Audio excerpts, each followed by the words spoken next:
We are down on the bayou as you get a look inside the Caesars Superdome here in New Orleans.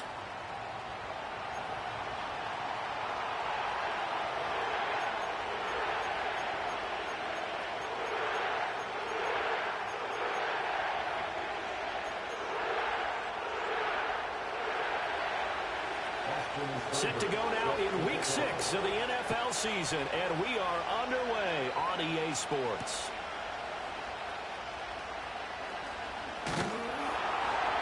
And it's a pretty good return here as he'll get this up to the 29.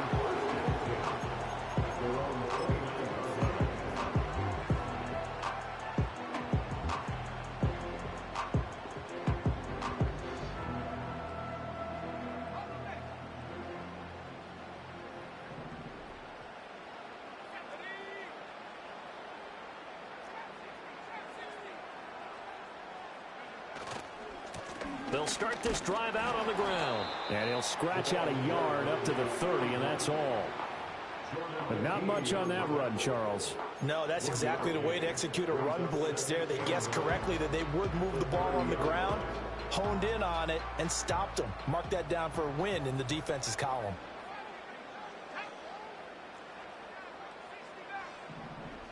They'll send a receiver in motion to the right. And he'll get it here on the jet sweep. And the second wave of tacklers is going to get him as they stop him behind the line. It's a loss of a yard, so it's back to 3rd and 10. When you look at this defense, they enter play ranked 8th against the run in the NFL. Now if they could just get their pass defense in line, this unit would be really, really strong. And remember the conversation with the defensive coordinator? He wants them to rush the passer better. He wants to see the quarterback on the ground. They've got to create some sacks. And he said it starts early and often. We'll see if we can get to it. Give him 18 there, and the Saints have a first down.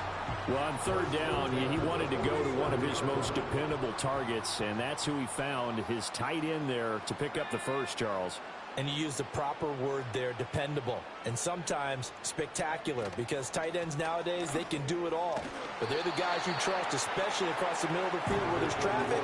He delivers, and they pick up nice yardage.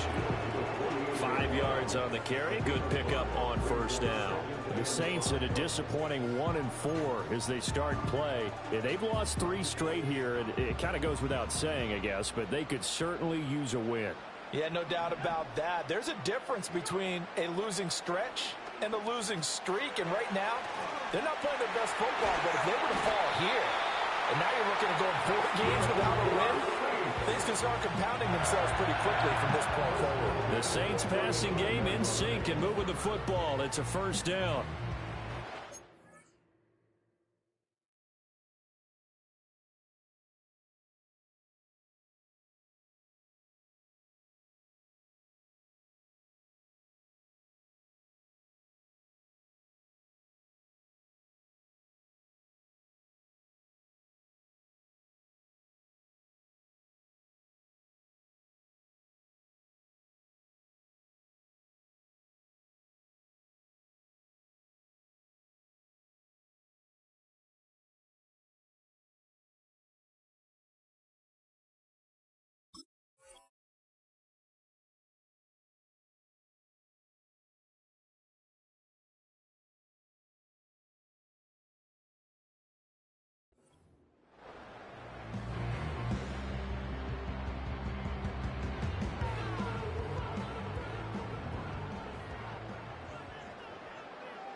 In motion, the tight end.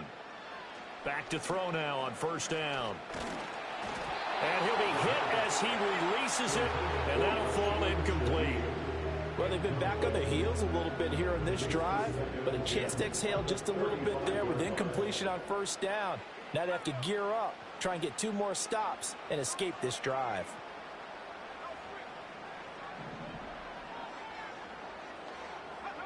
And 2nd and 10, he'll look to throw again. And he knocks the ball away, and it falls incomplete. As a coaching staff, you can call just about whatever you want because you understand you have guys who reliably take away those massive shots downfield. You're not as worried about giving up the big one.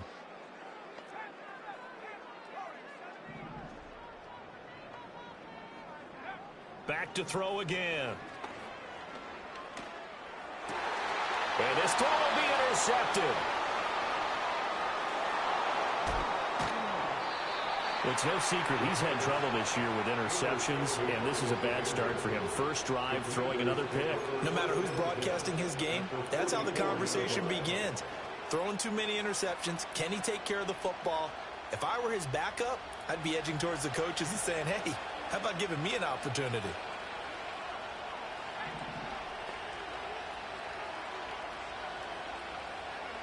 To throw is Daniels. Oh, he's going to take a shot right away.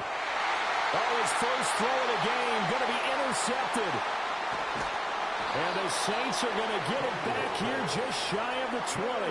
Well, these defensive coaches, they sure like what they've got in this rookie corner. And with good reason, as you saw there. He only cost him a day 2 pick, and a lot of people thought he had first-round ability. But when he was available on draft night, that was one where you didn't need the full time to make the selection. You call that pick in early, and he shows why he was so coveted with that interception there. Throws right side, and that's complete. And past the 40 before he's out of bounds. One play has him up past the 40 already, and another 1st and 10.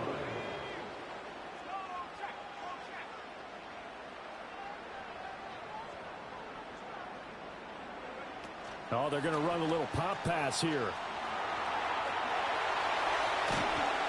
And he's going to get this down to the 35-yard line. Back-to-back receptions for him, and it's another 1st down.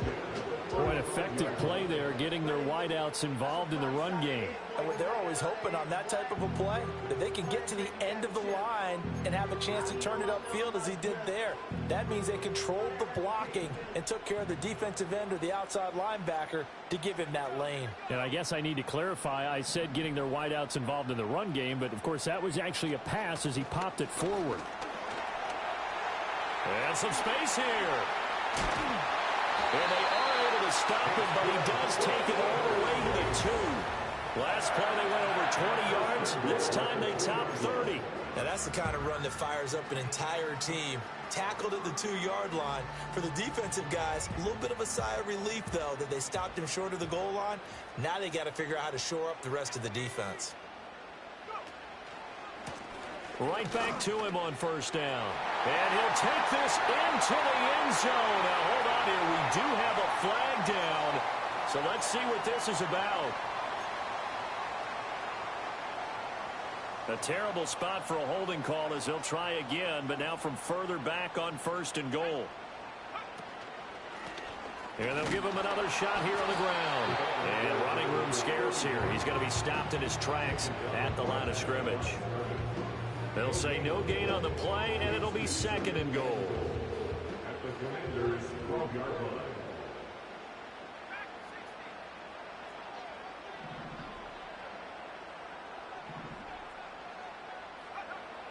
He'll look to throw.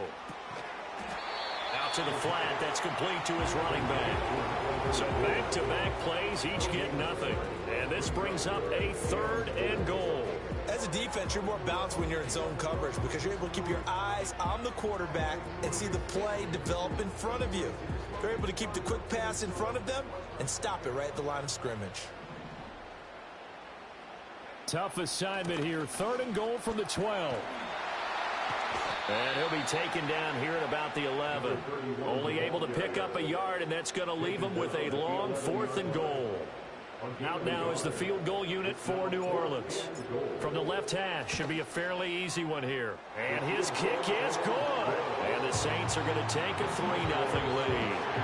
So, Charles, they get to them with their first turnover of the game and then make it hurt a little bit extra with a field goal. And anytime you give the ball up, what's the first thing a coach tells his defense? Don't let them score off of this. You've got to put out the fire. In fact, in 2021, that's what one NFL coach termed his defense. The firemen. Go out there, guys, and don't let them put some points on the board. Oh, a good-looking return set up here. And he takes it all the way across the 40 before going out of bounds. But that seems a little devil-may-care there, doesn't it? They gave up 3 points, but how about them coming right back and putting themselves in a position to get points of their own? The Washington offense at the line and ready to roll. Their second drive here, the ballgame, Charles. Remember last time they threw the interception, but the defense held up. It bent a little but didn't break, only giving up the 3 points. Yeah, obviously they left some points on the table there their last time out, but boy, they have to thank their defense for holding the opposition just 3 after they threw the pick. Their turn now. Back out on the field, put together a good drive, and get some points of their own. And Washington with the football here to begin quarter number 2, as they've got it 2nd down and 12.